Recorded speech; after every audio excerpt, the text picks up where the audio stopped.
देखिए एक पीछे वाला केस अपन ने कर लिया, जब गैलीलियन ट्रांसफॉर्मेशन के अंदर दो केस थे। पहला केस था कि जब दोनों के निर्देश तंत्र के केंद्र है वो प्रारंभ में संपाती हो।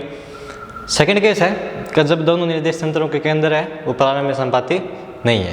प्रारंभ में संपाती किस प्रकार नहीं है, देखिए सेकंड केस है जब प्रारंभ में दोनों संपाती, सीधा लिख रहा हूं मैं, जब प्रारंभ में संपाती ना हो। क्या ना हो संपाती? दोनों निर्देश तंत्र।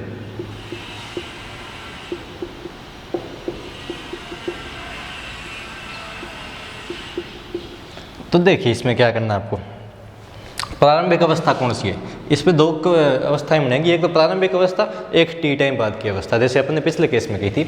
तो देखिए अगर आपने पीछे वाला केस नहीं पढ़ा तो ये समझ में नहीं आएगा, ठीक है। प्रारंभिक अवस्था ये है कि एक निर्देश तंत्र है एक्स डैश एक्स और ये वाई, इस निर्देश तंत्र का नाम है एस। क्या नाम है? एस निर्देश तंत्र। ये इसका मूल बिंदु है ओ, ठीक है। एक निर्देश तंत्र यहाँ पे पड़ा था और दूसरा निर्देश तंत्र इससे कुछ दूरी के ऊपर पड़ा था, इससे कुछ दूरी के ऊपर पड़ा था। ये एक्स डैश, ये वाई डैश और इस निर्देश तंत्र का नाम है एस डैश। ये इसका केंद्र ओ डैश यानी ओ प्राइम कुछ दूरी के ऊपर है, यानी प्रारंभ में संपाती नहीं है। संपाती नहीं है इसका मतलब है इनके जो केंद्र है यानी ओ और ओ डैश है उनके मध्य कुछ ना कुछ दूरी है। ये प्रारंभ में संपाती नहीं है। पिछले केस में दोनों एक दूसरे के ऊपर थे, लेकिन अब के बाद शुरुआती अवस्था ही ऐसी है कि दोनों एक दूसरे के ऊपर संपाती नहीं है, दोनों के मध्य कुछ ना कुछ दूरी है। अब वो दूरी ये नहीं नापनी, आपको ओ और ओ डैश के बीच की दूरी नापनी है। इस दूरी को मैं बोल देता हूँ एक्स नोट, क्योंकि ये एक्स दिशा में है तो इसको मैंने नाम बोल दिया एक्स नोट। इस दूरी का नाम क्या है? एक्स नोट हो गया। इतनी बात क्लियर, ठीक है। अब देखिए होगा क्या कि ये जो निर्देश तंत्र है वह एक समान वेग से गतिशील है, वह एक समान वेग से गतिशील है। तो यह v वेग से, कैपिटल v वेग से एक समान वेग से आगे की तरफ गति करना स्टार्ट कर देता है। कौन सी दिशा में? धनात्मक x दिशा में। इस दिशा में धनात्मक x दिशा में कैपिटल v वेग से गति करना स्टार्ट कर देता है। तो कुछ टाइम बाद देखो क्या होगा, शुरुआती अवस्था ये, इससे आगे की अवस्था देखते हैं किस प्रकार आएगी। तो देखिए पहले इनके मध्य कुछ ना कुछ दूरी है शुरुआती अवस्था में भी। अब देखिए क्या होगा, इसको ध्यान से देखना भी।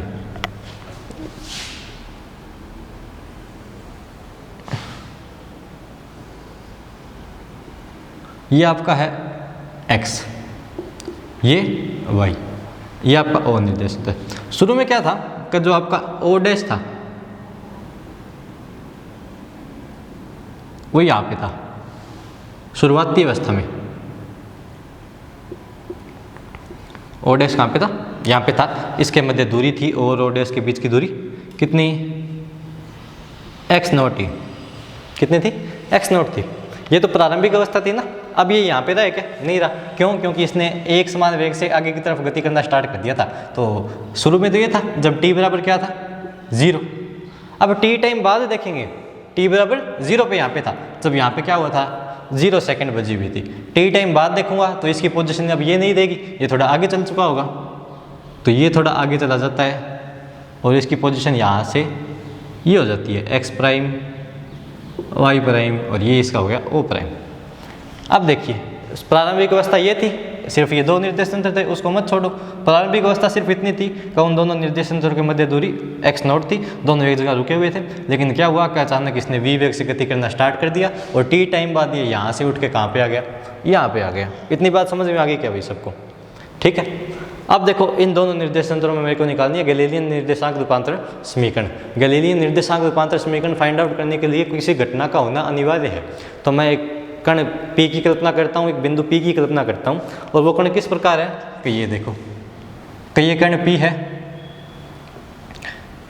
इस बिंदु को मैंने ऑब्जर्व किया मेरे S निर्देश तंत्र से। तो S निर्देश तंत्र से जब मैंने इसको देखा तो मेरे को निर्देशांक मिले इसके x, y, z किस टाइम पे? t टाइम पे, जब ये v वेग से आगे की तरफ जा रहा है, कैपिटल V से आगे की तरफ ही जा रहा है। और जब मैंने इस निर्देश तंत्र से देखा o डैश से ये तो है ही ना, अस्तित्व में नहीं है अब तो, ये तो प्रारंभिक अवस्था थी इसलिए मैंने डैश डैश करके शो किया। अब एक्चुअल जब इस टाइम की हाल प्रेजेंट की बात करें तो ये यहाँ से उठ के यहाँ पे आ चुका है। अब ओ प्राइम से जब मैं बैठ के यहाँ पे देखूंगा, जब कोई प्रेक्षक इस पॉइंट पे बैठ के देखेगा तो उसको पी बिंदु के निर्देशांक मिलते हैं एक्स प्राइम, वाई प्राइम और जेड प्राइम। किस टाइम पे? टी डैश टाइम पे। अब अगर ये वेग छोटा है तो टी और टी डैश दोनों क्या होंगे? एक दूसरे के समान होंगे। तो टी और टी डैश को मैं क्या लिख सकता हूँ? समान लिख सकता हूँ। टी और टी डैश क्या होंगे? समान, क्योंकि घड़ी की सुइयों में कोई फर्क नहीं आएगा, घड़ी के नापने में कोई फर्क नहीं आएगा। 12 अगर इसमें बजे हैं तो 12 इसमें बजेंगे। क्यों? क्योंकि ये वेग काफ़ी छोटा है। अगर ये प्रकाश के वेग की तुलना में काफ़ी छोटा वेग है तो समय में कोई चेंज नहीं आता। आगे आप पढ़ोगे, जब ये प्रकाश के वेग के तुलना में अगर कोई चीज़ प्रकाश के वेग से गति करने लग जाती है या उसकी तुलना में भी कोई चीज़ गति करने लग जाती है तो चीज़ों में चेंज आता है, लंबाई संकुचित हो जाती है, काल वृद्धि हो जाती है, टाइम सेकंड बढ़ जाते हैं, समय बढ़ जाता है।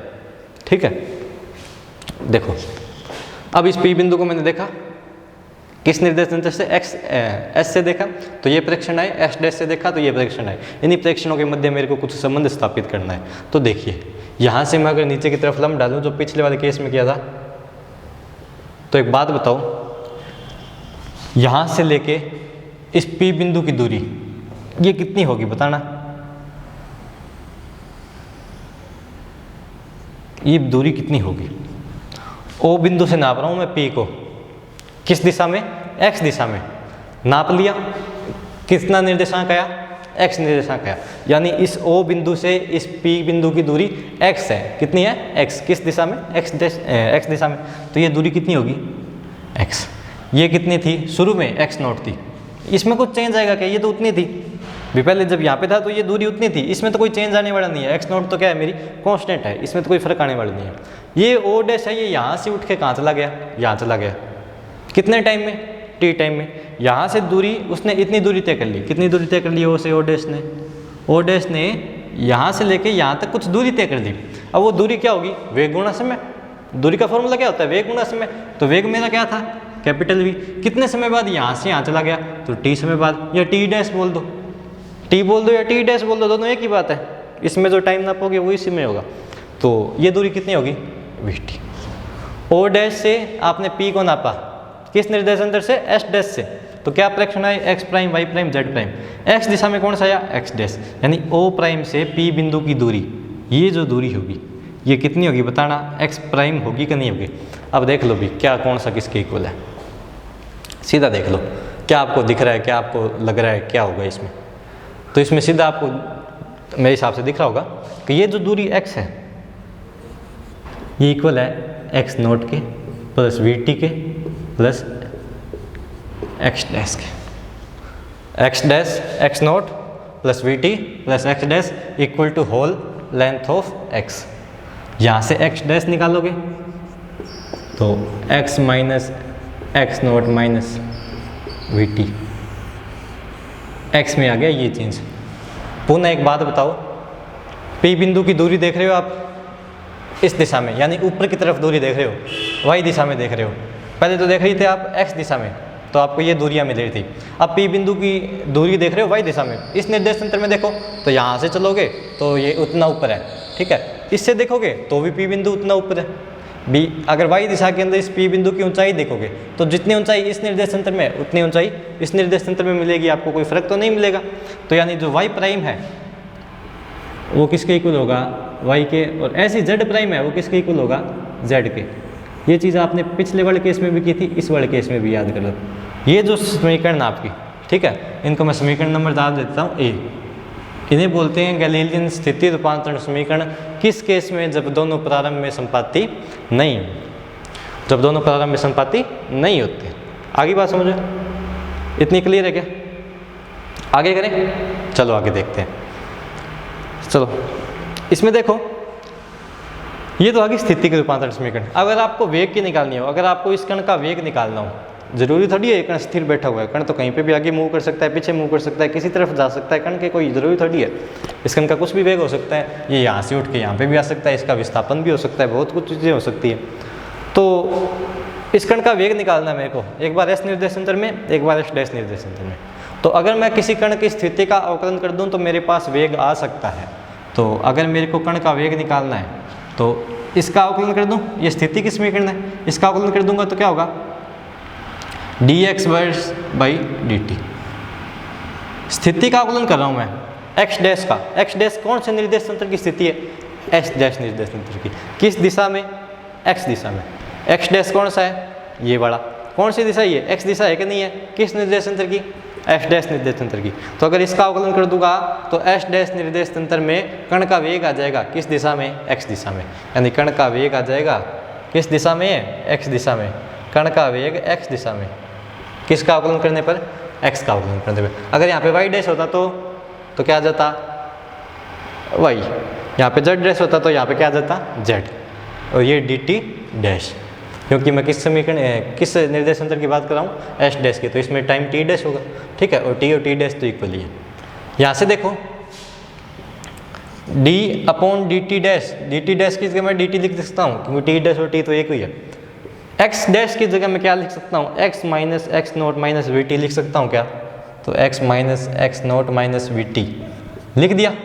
इसका अलग अलग अवकलन कर दो, तो डी बाई डी टी अवकलन पहले किया x का, माइनस अब की बार अवकलन किया x नोट का, और अब की बार v का अवकलन होगा क्या, v कैपिटल v है ये मेरा, स्मॉल v नहीं है, कैपिटल v, और कैपिटल v है क्या चीज़, निर्देश तंत्र का वेग, तो इसका तो होगा नहीं, क्यों, क्योंकि v तो आपको क्या है, कांस्टेंट है, ये जो v है ये कांस्टेंट है, और क्या चीज़ कांस्टेंट है कि चेंज नहीं हो रही, कि चेंज नहीं हो रही, vt दूरी चेंज होती जाएगी जैसे जैसे बढ़ता जाएगा, t टाइम चेंज होता जाएगा तो ये vt भी बढ़ती जाएगी, x प्राइम भी बढ़ता जाएगा क्योंकि p बिंदु की स्थिति चेंज हो सकती है, x भी चेंज होता जाएगा, x नोट चेंज नहीं होगा क्योंकि ये शुरू वाली उनके बीच की दूरी थी और ओ डैश की, ये ओ डैश आगे चला गया होगा लेकिन उसकी स्थिति जो शुरू में थी वो ये फिक्स है, x नोट क्या कांस्टेंट है, माइनस v कांस्टेंट है, अवकलन किसका होगा, d बाई डी टी, यहाँ पे क्या बच गया t, तो t का होगा। अब बताओ यहाँ पे क्या है, vx डैश है क्या, यहाँ पे आपके पास है vx dash, dx by d T क्या होगा, dx by d T x स्थिति है, उसका समय के सापेक्ष अवकलन करते हो, x कौन सा निर्देश तंत्र की स्थिति है, s निर्देश तंत्र की, तो s निर्देश तंत्र की स्थिति का समय के सापेक्ष अवकलन करोगे तो s निर्देश तंत्र में कण का वेग आ जाएगा, तो dx बाई डी टी क्या होगा, vx, ठीक है, minus dx note by d T, x note constant है, इसका अवकलन होगा 0 0, यहाँ पे v है, dt बाई डी टी का एक हो जाएगा तो यहाँ पे बढ़ जाएगा कैपिटल V, ये आ जाता है कण का x दिशा में वेग, कण का x दिशा में वेग जो समान नहीं होगा, अलग अलग होगा, दोनों निर्देश तंत्र में कण का वेग अलग अलग मिलेगा। अगर ये नहीं होता तो भी दिख रहा है आपको समान है, लेकिन आपको दिख रहा है इस निर्देश तंत्र में कण का वेग उससे थोड़ा कम मिलेगा, उससे थोड़ा कम मिलेगा। ये एक बार अलग कर दीजिए तो इसको एक बार अलग छोड़ दो, ये तो आ गया कण का वेग किस दिशा में भी, s दिशा में, x दिशा में। y दिशा में क्या होगा, y डैश अगर y के इक्वल है और z डैश अगर z के इक्वल है, ये आपने देखा ना अभी मिटाया था, अभी यहाँ से निकाला था, तो जो y डैश स्थिति इसमें है वही उसमें है, यानी इस स्थितियों में कोई फर्क नहीं आ रहा, तो चाहे इसका अवकलन कर दो और इसका अवकलन कर दोगे दोनों सेम ही मिलेंगे, दोनों क्या मिलेंगे, सेम, यानी कण का वेग y दिशा में जो है वही कण का वेग, कण का वेग y दिशा में जो s डैश निर्देश तंत्र में वही वेग कण का y दिशा में है s निर्देश तंत्र में, या जो कण का वेग है z दिशा में किस निर्देश तंत्र में, s डैश में, वही वेग कण का है z दिशा में s निर्देश तंत्र में। ये होगी वेग रूपांतरण समीकरण, ये तीन क्या कहलाती है आपकी, वेग रूपांतरण समीकरण, अलग अलग वेग के हिसाब से, ठीक है। आगे बात समझ में कितनी कर लोगे, चलो ये तो होगी वेग की, आगे निकालनी है आपको त्वरण रूपांतरण समीकरण, इससे आगे वाला आपका केस है त्वरण का, त्वरण निकालना है, एक बार x दिशा में, एक बार y दिशा में, एक बार z दिशा में, तो इन तीनों का अवकलन कर दो। पहले इसका अवकलन करता हूँ मैं, चलो इसका अवकलन करना भी, तो dy dt vx dash equal to d by d t v x minus dv/dt। यहाँ से देखो vx डैश का अवकलन करोगे तो ax डैश आ जाएगा, vx/dt का अवकलन करोगे तो सीधा ax आ जाएगा, और माइनस dv/dt करोगे तो v तो v कांस्टेंट है मेरा, v का अवकलन करोगे तो शून्य आएगा, क्या आएगा? शून्य, यानी 0 आएगा। तो जो कण का त्वरण x दिशा में है s डैश निर्देशांतर में, वही कण का त्वरण है s निर्देशांतर में x दिशा में, फर्क नहीं है। जो y में होगा s डैश में, वही त्वरण कण का होगा s निर्देशांतर में y दिशा में। इसी प्रकार z का होगा, तो az dash equal to az। ये क्लियर है क्या अभी इतनी चीज़? कण का त्वरण है दोनों स्थितियों में, पहली स्थिति में भी आपने देखा, पहले केस में भी कण का त्वरण है दोनों निर्देशांतरों में समान था, इसमें भी क्या है? समान है। ये केस आपको याद रखना है, ये चीज़ मेन है, ठीक है। इसमें एक चीज़ और देखो, अगर बल की बात करूं, दोनों निर्देशांतर में कण पे लगने वाला बल, तो इसको अगर m से मल्टीप्लाई कर दो, दोनों को m से मल्टीप्लाई कर दो, इस तीनों समीकरणों को m से इस साइड और m से उस साइड कर दो, तो m(ax) dash equal to m(ax), क्या आ गया अभी? f डैश आएगा क्या? m में क्या होता है? कण पे लगने वाला बल। f x है तो x आ गया, ये भी बल है, f किस दिशा में? x। तो जो बल कण में, जो बल लग रहा है कण पे किस निर्देशांतर में? s डैश में, वही कण पे लग रहा है बल s निर्देशांतर में, और किस दिशा में? x में। इसी तरह y का निकालोगे तो y का भी यही आएगा, z का भी यही आएगा, यानी जो बल कण पे z दिशा में लग रहा है s डैश में, वही बल कण पे लग रहा है z दिशा में s निर्देशांतर में, y का भी यही होगा। तो इसमें एक चीज़ देखो, संवेग का आपका होमवर्क है कि आप संवेग निकालोगे दोनों निर्देशांतरों में अलग अलग किस प्रकार होगा। जो आपके पास वेग रूपांतर समीकरण आई है, आप उससे संवेग निकालोगे। संवेग का फॉर्मूला होता है p=mv। तो आप संवेग देखोगे दोनों निर्देशांतरों में अलग अलग है कि किस प्रकार क्या है, सेम है कि नहीं है। यहाँ से आपको एक चीज़ दिख रही है कि जो पहले वाला केस किया और जो इस वाला केस किया, दोनों केस में कण का त्वरण है वो हर दिशा में दोनों निर्देशांतर में सेम मिल रहा है। कण का त्वरण हर दिशा में सेम मिल रहा है, दोनों निर्देशांतरों में कोई फर्क नहीं आ रहा। कण पे लगने वाला बल दोनों निर्देशांतरों में सेम दिख रहा है हर कंडीशन में, यानी जो न्यूटन का नियम पहले सिचुएशन में है, ठीक है।